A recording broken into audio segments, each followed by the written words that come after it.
let's start po with our exercise. So before we proceed with that exercise, special exercise, let's have a discussion first on this particular topic, which is the COPIL infrastructure. As mentioned yesterday, no, we have three components po, no, for the COPIL project, and one of which is the establishment of the mirror site in the Philippines mismo. Okay? So the objective of this one is to increase the Philippines' capacity to tackle climate vulnerability, etc., by having this infrastructure sa nakabase mismo in our country. Okay? So yesterday, we downloaded data using the Copernicus Data Hub ecosystem, no, for the global access. However, meron na po tayong sariling infrastructure kung saan by visiting that platform or website, we can download also most or some, hindi some, lahat ng Sentinel available for our country, for the Philippines. So hindi na siya global. So direct na lang siyang Philippine access. So dito, tatawagin ko si Raymar to shortly discuss ano yung advantage by having our own mirror site, the Copernicus mirror site, over doon sa global access natin kahapon. Okay? By experience, nagda-download po kami ng Sentinel images from Copernicus as well as Alaska Satellite Facility. So between the two, mas mababa yung data na yung GB, mas magaan yung file using ASF, Alaska Satellite Facility. But with COPIL, mas mabilis mag-download kasi nakapin na siya sa Philippines as well as mas mababa ang latency kasi it takes some time from the capture to downloading of the image. It takes around 4 hours. But for COPIL, that takes a lot faster. Yun po. So, especially useful siya during DRR. Let's say, you do flood mapping. So, dun po siya very useful. The first thing to do is first to create an account. So, kindly visit page 68 again and just copy this particular link. Okay? Yung knowledgebase.infra. Copy nyo lang po yan and punta po kayo sa browser natin. So basic lang naman po yan na registration po. Again, nasa step 2 po yung link, no? And mapupunta kayo dito sa link na to. Ito po yung particular tab or function ng mirror site wherein it will give you the documentation. So lahat ng know-how questions nyo, nandito po siya, step by step, how to register, how to manage account, how to use Jupyter Lab, and Data Explorer. Nandito na siya sa COPIL documentation. Okay po? However, yung main purpose natin is to create an account. So kindly click under my account, click nyo lang yung register and create a new account. Okay? Click nyo lang po yan. That's a link actually, yung register and create a new account. So once loaded, follow the instruction na lang po doon sa main platform or main web page po.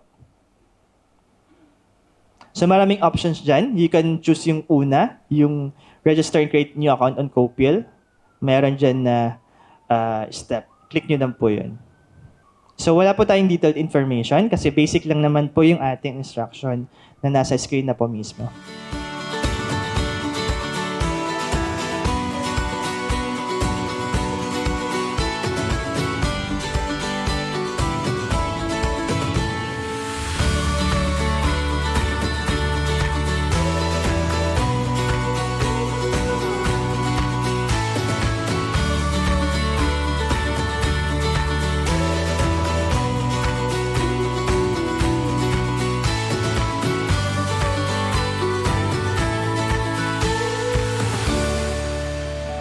So yun tapos na, try to explore po if may clear images po for 2026 or 2025, last quarter of 2025. Try po natin.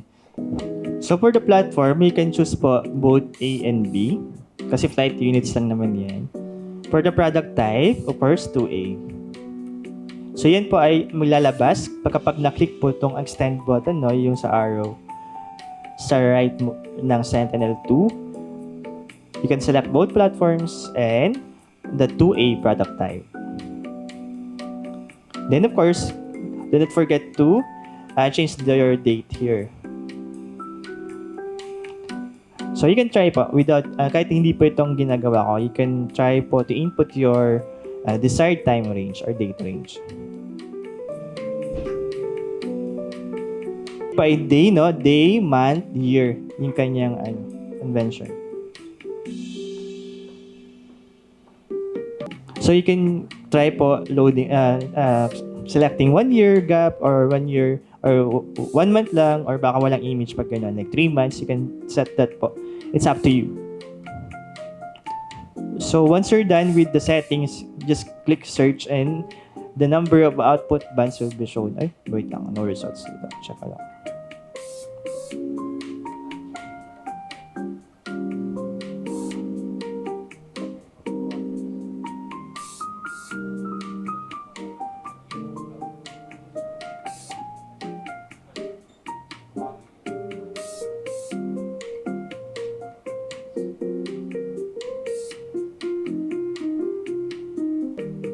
Ayan. So, for example, in my chosen data range, merong 5 products na result.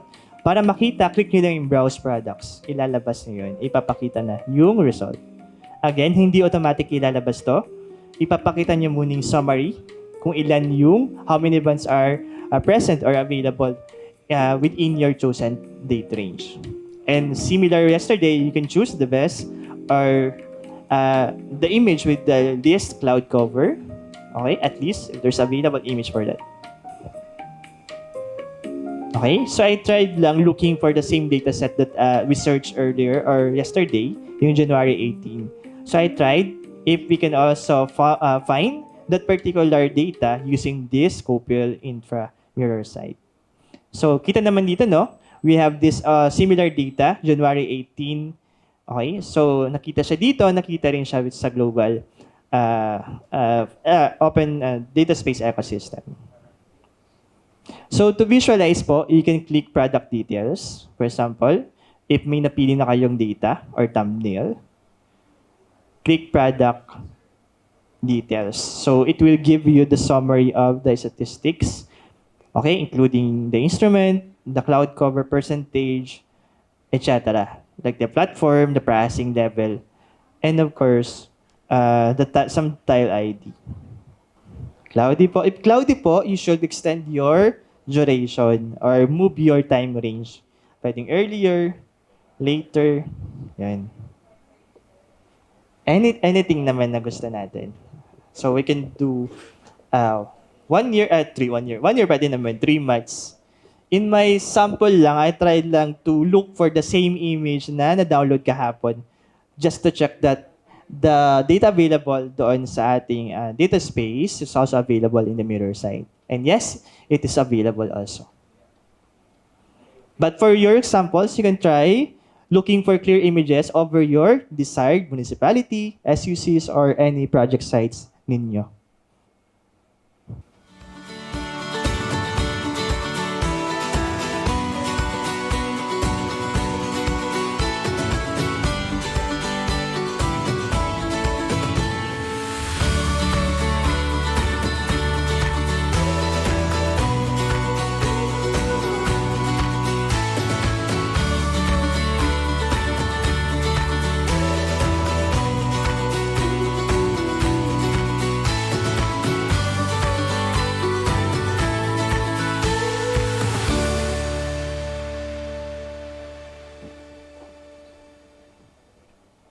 So, paano po makita yung full na thumbnail? Di ba po may napili na tayo?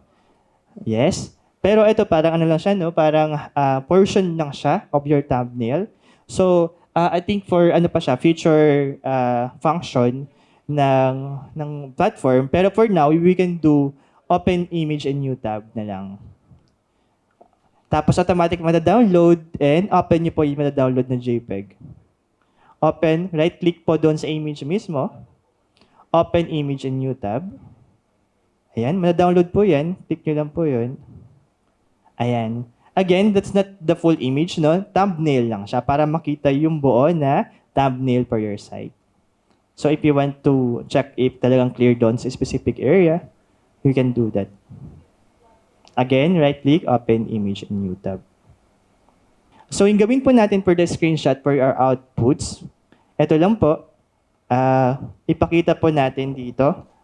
Ang instruction po ng screenshot ay nasa page 71. Okay, ganito po siya. Nandito po yung result panel natin. At least ipakita po natin yung ROIs. Sa right po, try natin i-view lang. I-open lang natin yung JPEG and minimize it like this one. Screenshot po yung window and upload it sa ating data folder under the subfolder Copil. So that's our proof of accomplishment for this particular exercise. And make sure to bookmark the site so you can revisit the site anytime.